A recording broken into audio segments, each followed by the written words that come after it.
Bismillahirrahmanirrahim. Assalamu alaikum. Today we are recording the next lecture of JavaScript, and I have already provided you two lectures previously about the JavaScript. In this lecture, we will complete the JavaScript codes and different functions, and I am also telling you that this is also the part of midterm. तो JavaScript code यहाँ पे हमने last lecture के अंदर भी किया था, वो बटन और क्लिक वाला। इसके अंदर भी इसी तरह से आगे कोडिंग आएगी।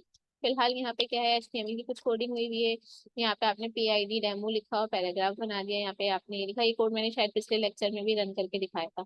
दोनों लाइंस अलग अलग आपको चेंज करनी है रन टाइम के ऊपर, तो आपने दोनों की एक आईडी बनाई, वो दोनों आईडी यहाँ पे लिखी।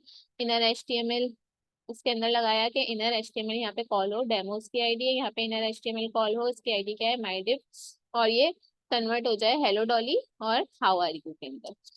और देन हमने ये स्क्रिप्ट बंद कर दिया। ये दोनों लाइन ऑफ कोड क्योंकि जावा स्क्रिप्ट के थे तो इसलिए स्क्रिप्ट के टैग में आए हैं, और बाकी जो है एचटीएमएल थी वो आपके पास ऐसी शो हो गई है। Now we have code blocks. The purpose of a block is to make the sequence of statements execute together. इसके अंदर क्या होता है कि आपने सीक्वेंस ऑफ स्टेटमेंट्स लिखनी है और इन सबको जो है आपने लीनियरली सेट करना है ताकि आपका कोड जो है मिक्सअप ना हो। तो हमने स्क्रिप्ट के अंदर देखिए यहाँ पे ये फंक्शन लगा दिया है, और स्क्रिप्ट का फंक्शन आपने स्क्रिप्ट का जो टैग है वो कहाँ यूज किया है, वो बॉडी के अंदर यूज किया है। पर से हम देखते हुए आते हैं, ये एक हेडिंग है, इसके हमने फिर इसके अंदर पैराग्राफ आईडी दी है माय पेरेंट, और एक पैराग्राफ लिखा हुआ आ रहा है, एक लाइन लिखी हुई आ रही है आई एम अ पैराग्राफ। फिर एक और इसको डिवाइड हमने पहले भी करता है, डिवाइड किस लिए, लाइन सेपरेशन यूज कर रहे हैं, और जो है नेक्स्ट लाइन में आपको प्रिंट करके दे रहा है। आप इसमें नेक्स्ट लाइन में पी भी यूज कर सकते हैं, पी से भी ये नेक्स्ट लाइन में आपके पास शो हो जाएगा। div और स्पैम ये दो फंक्शंस, ये दो टैग्स हैं हमारे पास जावा स्क्रिप्ट सॉरी एचटीएमएल के थे, div और स्पैम। वो एचटीएमएल के डॉक्यूमेंट में उसका पर्पस भी लिखा हुआ है, उन दोनों का डिफरेंस भी लिखा हुआ है, तो वो भी आप देख लीजिएगा div और स्पैम में क्या डिफरेंस है। फिर हमारे पास एक और पैराग्राफ है, इसमें हमने बटन बनाया है। ठीक है, बटन को जब हम वो पिछले वाले कोड में बना रहे हैं ना, उसको पी में बंद नहीं कर देते, उसको पी में बंद करके फिर रन करके देखिएगा। वो जो मैंने एक क्वेश्चन दिया था और कहा था चैलेंजिंग है, जो पहले करके दिखाएगा वो बोनस है। वो आप मेरे सॉल्व करने से पहले सॉल्व कर ले, वरना मैं उसकी वीडियो बना के अपलोड कर दूंगी, फिर उसके बोनस मार्क्स खत्म हो गए। Button type equals to button on click my function. जब हम बटन के ऊपर क्लिक करें तो माय फंक्शन कॉल हो, और माय फंक्शन के अंदर क्या है वो यहाँ पे लिखा हुआ है, ट्राई इट लिखा हुआ आ रहा होगा बटन पे, आप उस पर क्लिक करेंगे तो ये आपके पास शो हो जाए। फिर ये कॉल हो गया, और वही gate element my parent my div, और वो कन्वर्ट किस में हो जाए, हेलो डॉली के अंदर। लेकिन ये दोनों काम हमने पहले करे थे विदाउट फंक्शन। यहाँ पे ऊपर ये दोनों काम पहले हम विदाउट फंक्शन कर रहे थे, सिर्फ यहाँ पे ऐसे कॉल कर रहे थे। अब हमने फंक्शन बना दिया है। अब फंक्शन बनाने का क्या फायदा होगा, फंक्शन बनाने का ये फायदा है आप इस फंक्शन को बार बार कॉल कर सकते हैं, आपको बार बार ये वाली लाइंस नहीं लिखनी पड़ेंगी। हो सकता है आपकी लाइन ऑफ कोड और भी ज्यादा हो, यहाँ बीच में कोई और पैराग्राफ लिखा हुआ आ रहा हो, फिर दोबारा आपको जरूरत पड़े वही ट्राई इट वाला बटन लगाने की, आप वो बटन लगाएं और ये फंक्शन कॉल कर लें। सिर्फ इस बटन पे नहीं, कोई और नेक्स्ट बटन लगा के उस पर भी सेम फंक्शन कॉल किया जा सकता है। मतलब दो तीन आपने बटन बनाए हुए, और हर बटन पे क्लिक करने पे आप एक ही आउटपुट चाह रहे हैं, तो आप बार बार इस फंक्शन को उसमें कॉल कर सकते हैं। आप करके खुद भी देखिएगा। हम आ जाते हैं जावास्क्रिप्ट वेरिएबल्स की तरफ जल्दी से। वेरिएबल एक्स, इसको इनिशियलाइज करने का ये तरीका भी है हमारे पास, X equals to 5, Y equals to 6 और दिस। जब हम क्या कर रहे थे, इससे पहले प्रोग्राम्स हमने जो पिछले वाला लेक्चर है उसके अंदर बनाए थे, उसके अंदर हम लिख रहे थे लेट एक्स लेट वाई। वहाँ पे हम कोई वैल्यू इनिशियलाइज नहीं करवाए थे, खाली वेरिएबल को इनिशियलाइज करवा रहे थे। यहाँ इन्होंने वेरिएबल और वैल्यू एक साथ इनिशियलाइज करवाई है, और ये बात मैंने आपको पहले बता दी थी कि जो भी डाटा टाइप होती है हमें बताने की जरूरत नहीं है, जावास्क्रिप्ट खुद अज्यूम कर लेता है कि ये डाटा टाइप यहाँ पे इंटीजर आ रही है और यहाँ पे एडिशन हो रहा है। ठीक, एक्स प्लस, ये बी आर किस लिए यूज होता है, बी आर का टैग लाइन ब्रेक के लिए यूज होता है, तो लाइन ब्रेक होके अलग अलग लाइन में ये सब लिखा हुआ आ गया। आप इसको रन करें, देखें कोड को, और कोड में क्या करें, ये वाली जो पार्ट है ना ये हटा दें, plus B R plus B R plus B R, और फिर देखें आउटपुट कैसा आ रहा है, क्या सारे आउटपुट एक ही लाइन में लिखे हुए आ रहे हैं या आउटपुट अलग अलग लाइन लिखे हुए। और ये तीनों भी हमने स्क्रिप्ट के अंदर क्लोज करें, स्क्रिप्ट को हमने बॉडी के अंदर रखा है। हेड में जब रखते हैं, जब हमारे फंक्शंस वगैरह बहुत सारे हैं, हमें उसको अलग रखना है, सेपरेटली रखना है, और उसका कोई भी पार्ट जो है हमें यहाँ पे शो नहीं करना अपने HTML के ऊपर, सॉरी अपने वेबसाइट पेज के ऊपर, तो फिर हम उसको हेड में रख देते हैं। डिक्लेयरिंग क्रिएटिंग जावास्क्रिप्ट वेरिएबल्स, वही जावास्क्रिप्ट के वेरिएबल्स क्रिएट करना हो आपने ऊपर भी कर लिए, यहाँ पे आपने वैल्यू के साथ इनिशियलाइज करवाया है और यहाँ आपने सिर्फ वेरिएबल को इनिशियलाइज करवाया है। After the declaration the variable is empty, it has no value. जब डिक्लेयर हो गया उस टाइम तो ये वेरिएबल एम्प्टी है ना, इसके अंदर कोई भी वैल्यू नहीं है। अगर हम इसी time is equals to Volvo लिख देते तो ये उसी टाइम पे वैल्यू उसके पास आ जाती है। इस तरह से भी आप अलग से लिख के वैल्यू को असाइन करवा सकते हैं।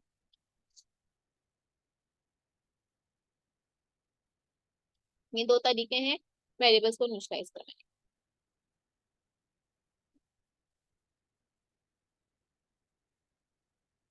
अच्छा, ये क्वेश्चन या कोड आपको इस तरह से लिखने का भी दिया जाता है। आपको एक क्वेश्चन दे दिया जाए कि भाई एक वेरिएबल क्रिएट करें, क्रिएट अ वेरिएबल, और उस वेरिएबल का नाम दे दिया जाए, नाम ना भी दिया जाए, और बोलेंगे असाइन करो उसको कोई वैल्यू, और उस वैल्यू को पुट कर दो, put the value inside the HTML paragraph with ID is equals to dam.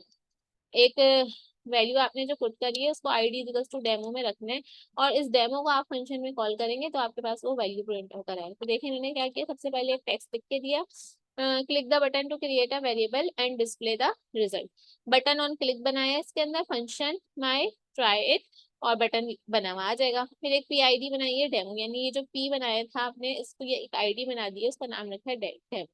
जब फंक्शन रन होगा तो फंक्शन रन होते वक्त एक वेरिएबल बना हुआ है इस नाम से, इस नाम के अंदर ये वैल्यू स्टोर हो गई। फिर वही document that get element by ID demo, यहाँ पे लिखा है डेमो, तो ये वाला जो मैसेज था ये प्रिंट हुआ हुआ आ रहा है। Dot inner H T M L is equals to car name, तो inner H T M L के अंदर जो वैल्यू लिखी हुई है उसको किस में कन्वर्ट कर दो, जो वैल्यू हमने कार नेम के वेरिएबल में सेव करवाई है, कार नेम के वेरिएबल में ये वैल्यू सेव करवाई है। अब जो इतनी लंबी कहानी मैंने बताई है वैसे तो आपको स्क्रीन पे नजर आ रही है, लेकिन फिर भी कुछ लोग होते हैं जिनको थोड़ी ज्यादा एफर्ट्स या मेहनत से समझाना पड़ता है, तो हम जरा इस कोड को कॉपी करके पेस्ट कर देते हैं और फिर आपके साथ इसका रिजल्ट शो करवाते हैं।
और ये हमारे पास कुछ ऑनलाइन कोड एडिटर का बता रहे हैं, इसमें स्टाइलिंग का आ रहा है, आप किस तरह से स्टाइलिंग दे सकते हैं, तो आप ये देख भी लें स्टाइलिंग किस तरह से आ रही है। सीएसएस की स्टाइलिंग होती है, वैसे तो ये सिंपली लिखा हुआ है, आपने स्टाइल देना है तो ऐसे इसके अंदर स्टाइल लिखते हैं।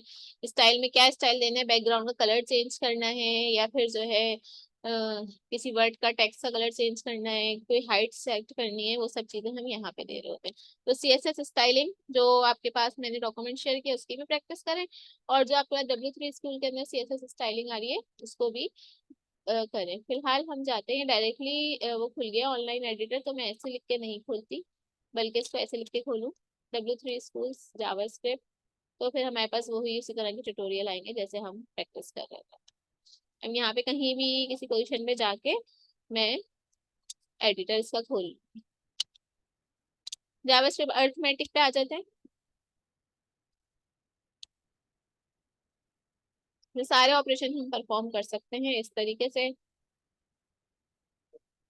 लेट एक्स लिया, खाली इसी तरीके से ले लिया, किसी भी वेरिएबल में स्टोर नहीं करवाया तो भी आंसर आ जाएगा। Let X equals to A plus B लिया, और फिर इनके अंदर आपने वैल्यूज असाइन करवा दी, चाहे आप फंक्शन के थ्रू असाइन करवाएं या आप सिंपली, अभी तक यहाँ पे फंक्शन का टॉपिक स्टार्ट नहीं हुआ है तो उन्होंने सिंपली इसको इस तरह से असाइन किया, डॉक्यूमेंट एलिमेंट किया, और आपके पास ये वैल्यू आ गई। ठीक है, फंक्शंस पे आते हैं क्योंकि हम फंक्शंस पे ही काम कर रहे थे। कहाँ थे हम, फंक्शंस पे थे या हम कुछ और कर रहे थे, देखते हैं।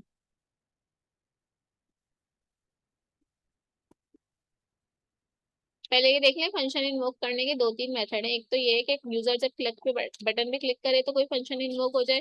दूसरा क्या है, जावास्क्रिप्ट कोड के अंदर से उसको इन्वोक करो, कॉल करो, ऐसे अभी तक कर रहे थे तो आपके पास रिजल्ट शो हो जाए। और एक होता है ऑटोमेटिकली सेल्फ इन्वोक। तो तीनों के ट्यूटोरियल यहाँ पे मौजूद है। यहाँ पे क्या कर रहे हैं, हम इसको इन्वोक कर रहे हैं खुद ही कोड के अंदर ही, और यहाँ पे वैल्यू सेंड कर रहे हैं, वैल्यूज को सेंड करी, इसको रिसीव हुई और वो प्ले हो गया। फंक्शंस क्यों यूज करते हैं? You can write code that can be use many times, you can use the same code with different arguments to produce. हाँ, एक और काम या पर्पस फंक्शन का क्या है, यहाँ पे तो ए और बी लिखा हुआ है ना। अब हमें एक दफा यूजर से रन टाइम पे वैल्यू ले रहे हैं, किसी यूजर ने 3 4 दे दी, किसी ने 5 6 दे दी, किसी ने 7 8 दे दी, तो हम इसको फंक्शन बना हुआ है, वैल्यूज चेंज होती रहेंगी, आंसर आता रहेगा। ऐसा नहीं है कि हमने फिक्स कर दिया तो फिर एक ही आंसर हमेशा आता रहेगा।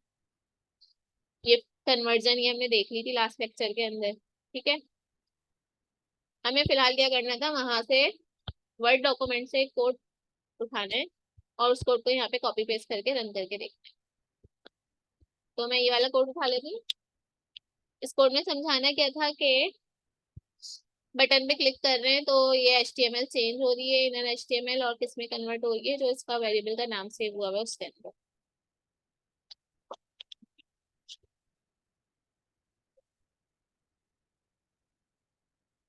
पहले ये HTML लिखा हुआ है, ट्राई इट पे क्लिक करा। अब क्या मसला आ गया भाई, अब तो मैंने कोड कॉपी पेस्ट किया है, ये सारे बटन्स में कहीं ना कहीं मसला आ रहा है। इस बटन को भी मैं अगर पी के अंदर बंद कर दूं, सो लेट्स सी। जो इनके अपने पी बटन के बने हुए कोड है वो तो हमारे पास रन हो रहे हैं, लेकिन जो हम रन कर रहे हैं वो हमारे पास प्रॉब्लम कर रहे हैं।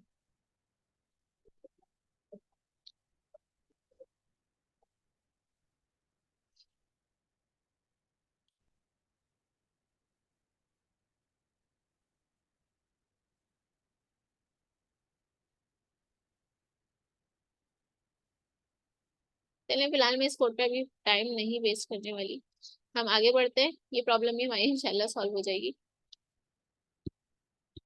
ऑन क्लिक लगाते हुए ना हम कहीं कोई छोटी सी मिस्टेक कर रहे हैं, कहीं कोई डेलीमीटर या कोई चीज मिसिंग है, जिसकी वजह से जो है ये फंक्शन काम नहीं कर रहा।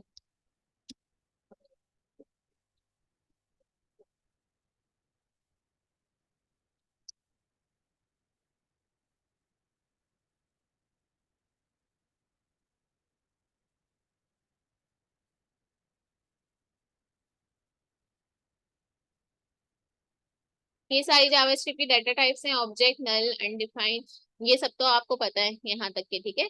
मैं थोड़ी जो डिफरेंट है वो शेयर कर देती हूँ। ये हमने ऑब्जेक्ट बनाया है पर्सन। फर्स्ट इसके अंदर आपने डिफरेंट एलिमेंट्स ले लिए, ये सारे एलिमेंट्स आ गए। Your declaration can span multiple line, हमारी डिक्लेरेशन मल्टीपल लाइन के अंदर होगी, ठीक है। और spaces and line breaks are not important, आप चाहे एक ही लाइन में लिख दें या अलग अलग लाइन में लिखें। अगर आप कोड को खूबसूरती से लिखना चाहते हैं, रीडेबल बनाना चाहते हैं, तो आपको ऐसे अलग अलग लाइन में लिखना है। अनडिफाइंड नल, कुछ वेरिएबल्स हम बना रहे हैं क्योंकि उसमें गार्बेज वैल्यू ना आए सिस्टम की तरफ से, इसलिए हम उसको नल करके डिफाइन कर रहे हैं। Undefined is the value of a variable with no value. हो सकता है हमें बाद में ये वेरिएबल्स यूज करने की जरूरत पड़े, तो हमने कोडिंग करते हुए स्टार्टिंग के अंदर ही ये वेरिएबल्स बना दिए। अभी फिलहाल हमने दो फंक्शंस बनाए अपने कोड के अंदर, तो हमें ये वेरिएबल्स की नीड नहीं है यूज करने की, लेकिन हमें पता है हम जब ये कोड की टेस्टिंग कर लेंगे तो इसके अंदर 2 से 3 फंक्शंस और बनाएंगे जहाँ पे हमें वेरिएबल्स की जरूरत पड़ेगी, तो हम इस तरह से वेरिएबल्स यूज कर लेंगे। डिक्लेयरिंग वेरिएबल टाइप्स, वेरिएबल्स की टाइप्स को भी अगर हमें डिक्लेयर करना हो तो हम इस तरह से डिक्लेयर कर सकते हैं, न्यू न्यू लिख के, number, Boolean, array. When you declare a new variable you can declare it's type using the new keyword. अभी तक हम ऐसे ही काम कर रहे थे, हमें कुछ भी डिक्लेयर करने की जरूरत नहीं पड़ी थी, लेकिन यहाँ एक से ज्यादा आपके पास अब जैसे एरे की टाइप है वो तो आपको डिक्लेयर करना पड़ेगा, क्योंकि अगर आप इंटीजर में कर रहे हैं वो एरर, मतलब इंटीजर करते हैं खाली नंबर देते हैं वो अज्यूम हो जाता है। एरे के अंदर डिफरेंट नंबर्स देने हैं तो आपका एरे भी मतलब उसको एज अ इंटीजर ले ले या उसमें कोई एरर शो कर दे, इसलिए एरे में ऐसे डिफाइन करना है। पर्सन, हम एक ऑब्जेक्ट ले रहे हैं, यानी जब ये कॉल होगा तो सिर्फ एक एलिमेंट आपको प्रिंट नहीं होके मिलेगा बल्कि डिफरेंट एलिमेंट्स आपको प्रिंट होके मिलेंगे।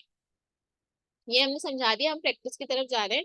अच्छा, मेरा लेक्चर अब से 1-2 मिनट बाद खुद ही क्लोज हो जाएगा, तो जहां तक कि मैं प्रैक्टिस आपको करके दिखा दूँ सही है, बाकी प्रैक्टिस आपने खुद करनी है। हम आ जाते हैं जावास्क्रिप्ट ऑब्जेक्ट्स की तरफ। Real life objects, properties and methods. ये देखें, कार नेम मॉडल। अब कोई एक ऑब्जेक्ट है ना, इस ऑब्जेक्ट की तो डिफरेंट प्रॉपर्टीज होती है, तो इसलिए वहां पे इसकी डाटा टाइप का नाम भी ऑब्जेक्ट रखा गया।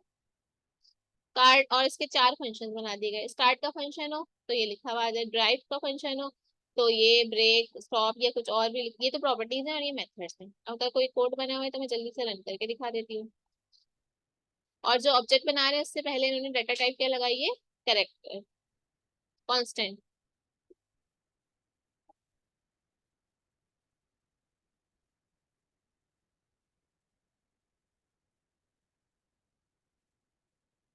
जावास्क्रिप्ट ऑब्जेक्ट्स, ये ऑब्जेक्ट आ गया। ये एपीआई, ये script create an object. Person लिख के आपने सारी प्रॉपर्टीज लिख दी। फिर डिस्प्ले करवा दिया सम एलिमेंट। डेमो के आईडी कॉल की, इनर एचटीएमएल को चेंज कर दिया। पर्सन, अब जो जो काम आपने किया है वो कैसे कॉल करेंगे आप वेरिएबल्स को, person dot first name plus is. Line break नहीं किया, अगर लाइन ब्रेक करते तो अलग लाइन में लिखा हुआ था, आपने प्लस करके कॉन्केटिनेट कर रहे हैं, सो कहते हैं कॉन्केटिनेट करना। इज आपने खुद से प्रिंट करवाया, फिर plus person dot age, person dot last name, person dot eye colour. ये सब आपने करना है। आपने ये सारी चीजें शो नहीं करवानी, तो आपने जो शो करवाने हैं आप सिर्फ वो और जैसे यहाँ पे सिर्फ एज शो करवाई है इन्होंने, वो वाला वेरिएबल ले लिया, और फर्स्ट नेम शो करवाया था तो वो वेरिएबल ले लिया। सारी चीजें शो करवानी है या कोई और चीज शो करवानी है, तो पर्सन डॉट एज को मैं यहाँ से रिमूव करके पर्सन डॉट आई कलर यहाँ पे लिख दिया। कलर यहाँ पे सेव हुआ है ऑलरेडी ब्लू, तो ये आ गया। जॉन इज अनडिफाइंड क्यों आया आई कलर, हाँ अनडिफाइंड इसलिए आया, देखो इसमें यहाँ पे ये स्पेलिंग है और यहाँ पे मैंने ये स्पेलिंग लिख दी है। एरर भी वो खुद ही बता रहे हैं, तो एरर को भी पढ़ के समझना। इसको कहते हैं डिबगिंग करना। अक्सर लोगों की जो जॉब होती है ना, वो टेस्टिंग की, वो इसी यही होती है कि आपने कोड को डिबग करना होता है। सी का कैपिटल आना था, यहाँ पे स्मॉल लिखा हुआ। John is blue years old, तो ये कुछ अजीब सा सेंटेंस बन गया, लेकिन फिलहाल मेरा मकसद यहाँ पे वेरिएबल को रन करके दिखाने का। ऑब्जेक्ट्स हो गए हमारे पास, इवेंट्स की तरफ आ जाए। ये सारी एग्जांपल्स हैं, you can try it yourself if you have interest in JavaScript. और इंटरेस्ट लेना पड़ेगा जब ही एक वेब पेज आपका डिजाइन होगा, क्योंकि अगर आपको प्रोजेक्ट में या असाइनमेंट में मिलता है कि एक वेब पेज डिजाइन करें, उसमें ये प्रॉपर्टीज हैं, तो आपको सारे इवेंट्स होने चाहिए, पता होने चाहिए। कोशिश मैं यही करूंगी जिनकी बहुत ज्यादा एग्जाम्पल्स डॉक्यूमेंट में इंक्लूड नहीं है, मैं असाइनमेंट ऐसा दूं कि उसके अलावा हट के दूं, ताकि आप उसकी प्रैक्टिस की तरफ भी जाएं। HTML इवेंट्स पे आ जाते हैं। Web page has finish loading, HTML input field was change, ये सारे इसके वो है एलिमेंट्स हैं या इवेंट्स हैं। बटन वाज क्लिक, तो ये सब काम करेगा। एलिमेंट लिखते हैं, इवेंट लिखते हैं, और डबल कोट्स के अंदर आप सब जावास्क्रिप्ट लिखते हो।